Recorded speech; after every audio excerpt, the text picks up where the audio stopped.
Hello বন্ধুরা, তোমাদের সকলকে সুস্বাগতম আমাদের চ্যানেল নকরি নোটিফিকেশনে। আর আজকের আমাদের বিষয় রয়েছে, আমরা আজকে একটু ভূগোল নিয়ে পড়বো। ভূগোলের যে একদম বেসিক পার্টটা মানে ফিজিওগ্রাফি, মানে ভূগোলের যে জিওগ্রাফির যে ফিজিওগ্রাফি, ইন্ডিয়ান ফিজিওগ্রাফি, সেটাকে আমরা নিয়ে পড়বো। এবং আমরা সামনে যে মিসসেলেনিয়াস এক্সাম আছে এবং আরও তারপরে যে সমস্ত সরকারি এক্সামগুলো হবে, সেই গভর্নমেন্ট এক্সাম ওরিয়েন্টেড আমরা পড়বো, মানে পয়েন্ট টু পয়েন্ট পড়বো, যেগুলো আমাদের দরকার সরকারি চাকরির ক্ষেত্রে সেগুলোই পড়বো। তার বাইরে আমাদের অহেতুক মানে অহেতুক তো নয়, পড়লে অবশ্যই নলেজ পাওয়া যায়, বাট আমাদের লক্ষ্য কি যে গভর্নমেন্ট সার্ভিস যে এক্সামগুলো হয় সেই কম্পিটিটিভ এক্সামগুলোর জন্য পড়া। তো তার জন্য যতটা দরকার আমরা চেষ্টা করব সেই সমস্ত জিনিসগুলোকেই পড়া।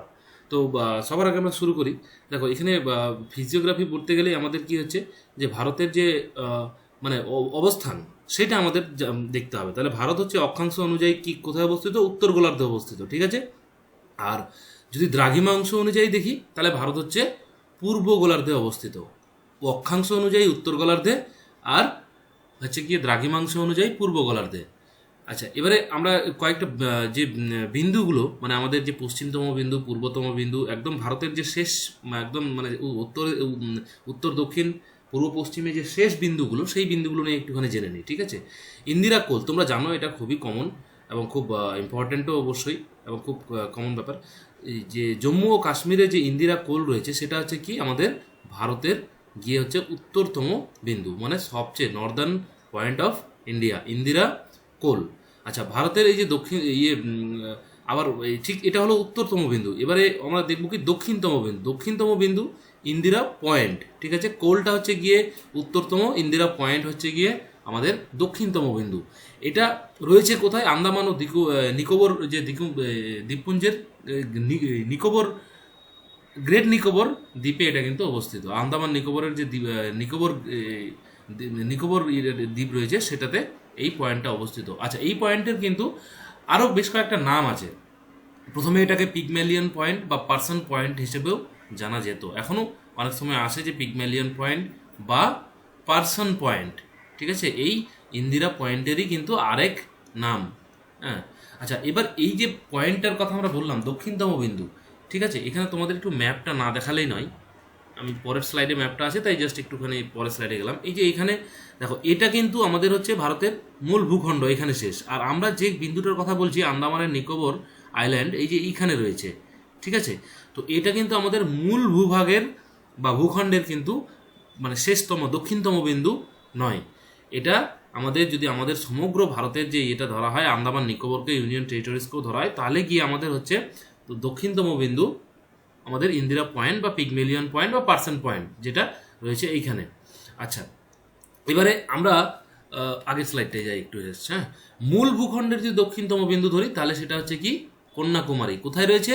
তামিলনাড়ুতে রয়েছে। এই যে ঠিক দেখো তোমরা ব্যাপারটাতে, এই যে তামিলনাড়ুর ঠিক এইরকম জায়গায় কন্যাকুমারীতে আমাদের যে একদম মূল ভূখণ্ডের, ভারতের মূল ভূখণ্ডের দক্ষিণতম বিন্দু, ঠিক আছে। যদি পরীক্ষায় একদম স্পষ্ট উল্লেখ করে দেয় যে ভারতের মূল ভূখণ্ডের দক্ষিণতম বিন্দু, তবেই গিয়ে তোমরা হচ্ছে কন্যাকুমারী করবে। আদারওয়াইজ যদি ভারতের দক্ষিণতম বিন্দু এমনিই বলে সিম্পলি, তাহলে কিন্তু সেটা হচ্ছে আমাদের পিগমেলিয়ন পয়েন্ট বা পার্সন পয়েন্ট বা ইন্দিরা পয়েন্ট, এই তিনটের মধ্যে যে কোনো একটা অপশন থাকবে সেটাই আমাদেরকে ধরতে হবে।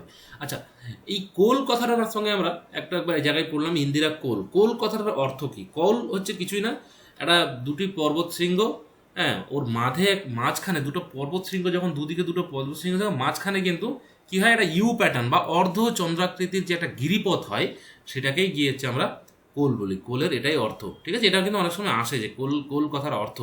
হ্যাঁ, তো দুইটি পর্বত শৃঙ্গের মাঝের যে অর্ধ চন্দ্রাকৃতির চন্দ্রাকার যে ইয়েটা গিরিপথটা, সেটাকে গিয়ে কোল বলা হয়। আচ্ছা, স্থানীয় ভাষায় একে আবার লাও বলা হয়। যেমন হচ্ছে আমাদের গিয়ে নাথুলা পাস রয়েছে, তো এই কথাটাও কিন্তু কোলের মানে কোলেরই একটা সিমিলার। আচ্ছা, আর কয়েকটা সাধারণ তত্ত্ব যেটা না জানলে একদমই নয়, সেটা হচ্ছে কি ভারতের মোট 28টি রাজ্য রয়েছে, 8টি কেন্দ্রশাসিত অঞ্চল রয়েছে। আচ্ছা, পৃথিবীর যে মোট স্থলভাগ 100% স্থলভাগের মধ্যে ভারত কতটা দখল করে রয়েছে? ভারতের অন্তর্গত হচ্ছে গিয়ে 2.42% ভারতের অন্তর্গত পৃথিবীর মোট স্থলভাগের, এটা কিন্তু মাথায় রাখবো। আচ্ছা, আয়তনের দিক দিয়ে তো এটা খুব একদম ছোট ছোট বাচ্চারাও জানে এবং আমাদের জানতেই হবে, না জানলে নয়। সেটা হচ্ছে কি বিশ্বের 7ম বৃহত্তম দেশ ভারত আয়তনের দিক দিয়ে। ঠিক আছে, ওকে। আচ্ছা, ভারতের আয়তনের দিক দিয়ে তো সপ্তম বৃহত্তম সেটা স্থান, হ্যাঁ, কততম স্থানে রয়েছে। মোট আয়তনটা কত, সেটা হচ্ছে 32,87,263 বর্গ কিলোমিটার। আচ্ছা, অক্ষাংশ আর দ্রাঘিমাংশগত বিস্তার তো আমরা দেখলাম, যে অক্ষাংশগত বিস্তারটা দেখিনি আমরা, অক্ষাংশ অনুযায়ী ভারতের অবস্থান দেখলাম, সেটা হচ্ছে কি অক্ষাংশ অনুযায়ী উত্তর গোলার্ধে আর দ্রাঘিমাংশ অনুযায়ী পূর্ব গোলার্ধে। ঠিক আছে, এবার আমরা একটু বিস্তারটা দেখে নেব, অক্ষাংশগত বিস্তার। ভারতের উত্তর অক্ষাংশ যেখান থেকে শুরু হচ্ছে সেটা হচ্ছে কত, 6°45' উত্তর অক্ষাংশ। আচ্ছা, এই জায়গাটা আমি বলে দিই, এই জায়গাটা কিন্তু এই এই আন্দামান নিকোবরের এখানে যে আমরা নিকোবর দ্বীপপুঞ্জে যে পিগমেলিয়ন পয়েন্ট বা পার্সন পয়েন্ট পড়তে গিয়ে যেটা পড়লাম, এইখানে এটা কিন্তু হচ্ছে আমাদের এই জায়গাটাকে উল্লেখ করা হচ্ছে। ঠিক আছে, আন্দামান নিকোবর আইল্যান্ডগুলো এখানে রয়েছে, এই জায়গাটাকে কিন্তু উল্লেখ করা রয়েছে কত, 6°45' উত্তর অক্ষাংশ। এবার যদি মূল ভূখণ্ডের বলা হয় তাহলে সেটা হচ্ছে কি কত, 8°4' উত্তর অক্ষাংশ। মানে সেটা আমাদের তখন এখান থেকে মূল ভূখণ্ড থেকে শুরু হচ্ছে। ঠিক আছে, উত্তর। আচ্ছা, এবার থেকে কত পর্যন্ত, 37°6' উত্তর অক্ষাংশ পর্যন্ত, যেটা আমাদের এখানে রয়েছে এইতে জম্মু কাশ্মীরে, 37°6' উত্তর অক্ষাংশ পর্যন্ত। বোঝা গেল? তাহলে মূল ভূখণ্ডের যদি আমাদের বিস্তারটা জিজ্ঞেস করে তাহলে সেটা হচ্ছে আমাদের 8°4' উত্তর অক্ষাংশ থেকে 37°6' উত্তর অক্ষাংশ। যদি আমাদের ভারতের এমনি মানে মানে সম্পূর্ণ ভারতের যদি আমাদের উত্তর অক্ষাংশগত বিস্তারটা বলে তাহলে সেটা হচ্ছে গিয়ে 6°45' থেকে শুরু করে কোথায়, 37°6' উত্তর অক্ষাংশ পর্যন্ত। ঠিক আছে, আচ্ছা, এবার এটা আমরা মানে অক্ষাংশগত বিস্তারটা দেখলাম। এবার আমরা একটু দ্রাঘিমাগত বিস্তারটা দেখে নিই। সেটা হচ্ছে কি পূর্ব দিক থেকে শুরু হচ্ছে কত, 68°7' পূর্ব দ্রাঘিমা, 68°7' পূর্ব দ্রাঘিমা। সেটা হচ্ছে কোথায়, এই সম্ভবত গুজরাটের গুহার মোটা, হ্যাঁ, এই সমস্ত জায়গা থেকে হচ্ছে। আর এটা গিয়ে আমাদের করছে হতে মানে শেষ হচ্ছে কোথায়, সেটা হচ্ছে 97°25', মানে অরুণাচল প্রদেশের কিবিথু। ঠিক আছে, 97°25', এটা হচ্ছে দ্রাঘিমাগত বিস্তার। আচ্ছা, একটা রেখা, যে রেখাটা খুবই ইম্পর্টেন্ট আমাদের মানে এই এক্সামগুলোর জন্য, গভর্নমেন্ট এক্সামগুলোর জন্য। এই জায়গায় নেপাল রয়েছে। ঠিক আছে, নেপাল রয়েছে, তাহলে সিকিমের পরে সোজা চলে যাচ্ছে কোথায়, উত্তরাখণ্ড। এই উত্তরপ্রদেশও কিন্তু আমার নেপাল দিয়েই ঢেকে রয়েছে, নেপালের সঙ্গেই রয়েছে এই জায়গাটা, এরকমভাবে সোজা উত্তরাখণ্ড, তারপরে হিমাচল প্রদেশ আর একদম লাদাখ। ঠিক আছে, আচ্ছা, পাকিস্তানের সঙ্গে রয়েছে জম্মু কাশ্মীর, পাঞ্জাব, রাজস্থান, গুজরাট এবং লাদাখ। এইটা হচ্ছে তোমার এই দিকে রয়েছে, এই যে রাজস্থান, গুজরাট, পাঞ্জাব, এই দিকটা জম্মু কাশ্মীর। কী কী রয়েছে, জম্মু কাশ্মীর, পাঞ্জাব, রাজস্থান, গুজরাট অ্যান্ড লাদাখ রয়েছে। লাদাখের সঙ্গেও কিন্তু পাকিস্তানের সীমান্ত রেখা রয়েছে। নেপালের সঙ্গে বললাম, যেমন সিকিমের তো আছেই, পশ্চিমবঙ্গ, বিহার, উত্তরপ্রদেশ এবং উত্তরাখণ্ডেরও কিছুটা রয়েছে নেপালের সঙ্গে।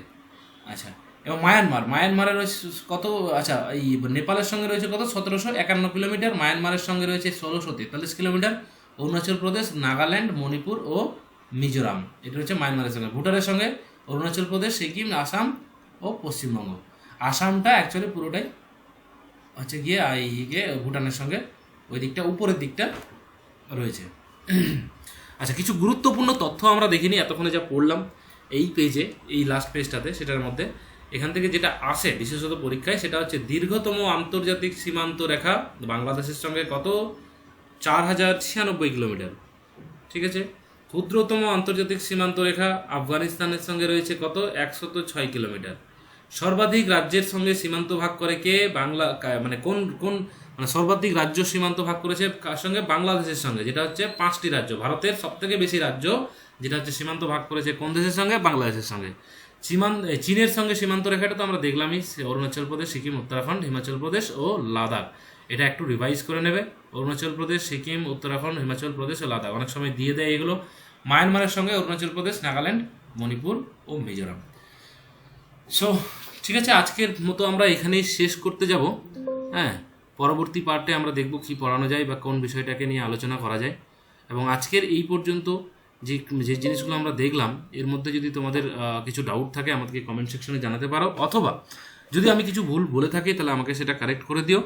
আর যদি আমার এই ভিডিওটা ভালো লেগে থাকে এবং বেশ হেল্পফুল মনে হয় তোমাদের জন্য, তাহলে প্লিজ ডু লাইক অ্যান্ড একটা সাবস্ক্রাইব করে দিয়ে তোমাদের বন্ধুদের সঙ্গে শেয়ার করে দিও।